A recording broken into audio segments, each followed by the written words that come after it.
நீட்டு மட்டும் தான் உலகமா? நீட்டை தாண்டி இந்த உலகம் ரொம்ப ரொம்ப பெருசு. அதில் நீங்கள் சாதிக்க வேண்டியது பல விஷயங்கள் இருக்குது. அதனால் இப்போவே உங்கள் மைண்டை ரொம்ப ஸ்ட்ராங்காக வச்சுக்கோங்க, டெமோக்ராட்டிக்காக வச்சுக்க கற்றுக்கோங்க. வண்டி வண்டியாக கொண்டாந்து கொட்ட போகிறாங்க. அது அத்தனையும் உங்ககிட்ட இருந்து கொள்ளையடிச்ச பணம் தான். என்ன பண்ண போறீங்க? என்ன பண்ணணும்னு உங்களுக்கு கரெக்டாக தெரியும். எவ்வளவோ பண்ணிட்டோம், இதை பண்ண மாட்டோமா? எவ்வளவோ பார்த்துட்டோம், இதை பார்க்க மாட்டோமா அப்படின்ற அந்த பாசிட்டிவ் நோட்டோடவே டிராவல் பண்ணுங்க.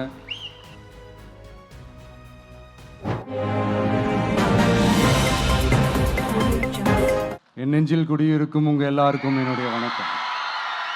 யங் லீடர்ஸ் அண்ட் பேரண்ட்ஸ் எல்லாரும் எப்படி இருக்கீங்க?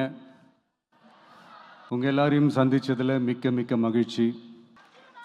Love you too. First of all, congratulations for your this beautiful achievements. படிப்பில் சாதிக்கணும் தான், படிப்பும் சாதனை தான், அதுதான் மறுக்கலை. பட் அதுக்காக பர்டிகுலராக ஒரே ஒரு படிப்பில் மட்டும் நம்ம அச்சீவ் பண்ணியே ஆகணும் அப்படின்னு நினைக்கிறது ஒன்றும் சாதனை கிடையாது. ஒரே விஷயத்தை பற்றி திரும்ப திரும்ப யோசித்து உங்கள் ஆங்ஸைட்டியை ஏற்றிக்காதீங்க. அவ்வளோ ஸ்ட்ரெஸ்ஃபுல் ஆக வேண்டிய அவசியம்லாம் ஒன்றுமே கிடையாது. இது நான் ஏன் சொல்கிறேன்னா, நீட்டு மட்டும் தான் உலகமா?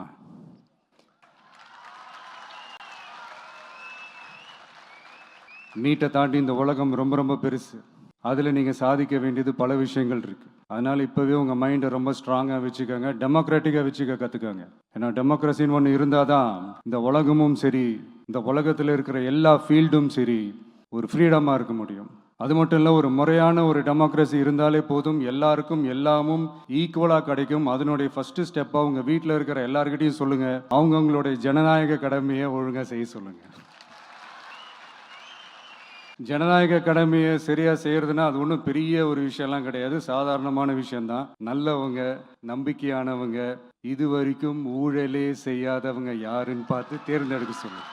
அவ்வளோதான், ஆஸ் சிம்பிள் அஸ் தட். அதுதான் அந்த கடமை. நான் ஒரு 2 years பேக் இதே ஸ்டூடெண்ட்ஸ் ஃபங்க்ஷனில் நான் சொல்லியிருந்தேன், இந்த காசு கொடுத்து ஓட்டு வாங்கி ஜெயிச்சிடலாம்னு நினைக்கிறாங்க இல்லையா, அவங்கள அந்த கல்ச்சரே யாரும் என்கரேஜ் பண்ணாதீங்க, யாரும் காசு வாங்காதீங்க, உங்கள் பேரண்ட்ஸ்கிட்டையும் எடுத்து சொல்லுங்கன்னு நான் சொல்லியிருந்தேன். அதை அப்படியே ஃபாலோ பண்ணுங்கள். ஆனால் நீங்கள் வேணால் பாருங்கள், அடுத்த வருஷம் என்ன நடக்க போகுதுன்னு. வண்டி வண்டியாக கொண்டாந்து கொட்ட போகிறாங்க. அது அத்தனையும் உங்ககிட்ட இருந்து கொள்ளையடிச்ச பணம் தான். என்ன பண்ண போகிறீங்க? என்ன பண்ணணும்னு உங்களுக்கு கரெக்டாக தெரியும். அது நான் சொல்லி தான் புரிய வைக்கணும்னு ஒன்றும் அவசியம் இல்லை. அண்ட் மை டியர் பேரண்ட்ஸ், உங்ககிட்ட ஒரு சின்ன ரிக்வெஸ்ட். உங்கள் குழந்தைங்களோட விஷயத்தில் எதுவும் ஃபோர்ஸ் பண்ணாதீங்க, ப்ரெஷர் போடாதீங்க, எதுவும் இம்போஸ் பண்ணாதீங்க. ஃபர்ஸ்ட் ஆஃப் ஆல் அவங்களுக்கு என்ன பிடிச்சிருக்குன்றதை தெரிஞ்சுக்கிட்டு அதுக்கு ஏற்ற மாதிரி வழி நடத்துங்க. நான் டெஃபினட்டாக சொல்கிறேன், எத்தனை தடைகள் வந்தாலும் அவங்கவுங்களுக்கு பிடிச்ச விஷயத்தில், அவங்கவுங்களுக்கு பிடிச்ச துறையில் அவங்க கண்டிப்பாக சாதிச்சு காட்டுவாங்க. அண்ட் இன்னொரு முக்கியமான விஷயம் உங்ககிட்ட நான் ஷேர் பண்ணணும்னு நினச்சது என்னென்னா, இந்த சாதி மதத்தை வச்சு இந்த பிரிவினை வளர்க்கிற அந்த சிந்தனை பக்கமே போயிடாதீங்க. அந்த சிந்தனை உங்களையோ இல்லை உங்கள் மைண்டையோ டிஸ்டர்ப் பண்ணுற அளவுக்கு அதை அலோவ் பண்ணவே பண்ணாதீங்க. விவசாயிகள் என்ன சாதி மதம் பார்த்தா பொருளை விளைய வைக்கிறாங்க? தொழிலாளர்கள் என்ன சாதி மதம் பார்த்தா பொருளை உற்பத்தியில் ஈடுபடுறாங்க? இவ்வளோ ஏன் இயற்கை அம்சங்களான வெயில் மழையில் சாதி இருக்கா, மதம் இருக்கா? எப்படி இந்த போதை பொருட்களை எப்படி நம்ம அறவே ஒதுக்கி வைக்கிறோமோ, அதே மாதிரி இந்த சாதி மதத்தையும் ரொம்ப ஸ்ட்ரிக்டாக தூரமாக, எவ்வளோக்கு எவ்வளோ தூரமாக அதை ஒதுக்கி வைக்கிறீங்களோ அவ்வளோக்கு அவ்வளோ அதை தூரமாக ஒதுக்கி வச்சுருங்க. அதுதான் எல்லாருக்குமே நல்லது. ஏன்னா இப்போ ரீசெண்ட் டைமில் பார்த்தீங்கன்னா, தந்தை பெரியார் அவர்களுக்கே சாதி சாயம் பூச ட்ரை பண்ணுறாங்க. ஒன்றிய சிவில் சர்வீஸ் எக்ஸாமில் கூட சாதி சாயம் பூசுகிற மாதிரி ஒரு கேள்வி ஒன்று கேட்டு வச்சுருக்கிறாங்க. இதையெல்லாம் வன்மையாக கண்டிக்கிறோம். இந்த உலகத்தில் எது சரி எது தவறு அப்படின்றத அனலைஸ் பண்ணி பார்த்தாலே போதும், ஒரு குழப்பம் இல்லாத ஒரு தெளிவான ஒரு வாழ்க்கையை ஒன்று வாழலாம். எதுக்கும் ரொம்ப எமோஷ்னலாக ஆகாதீங்க, அவ்வளோ வருத்தலாம் இல்லை.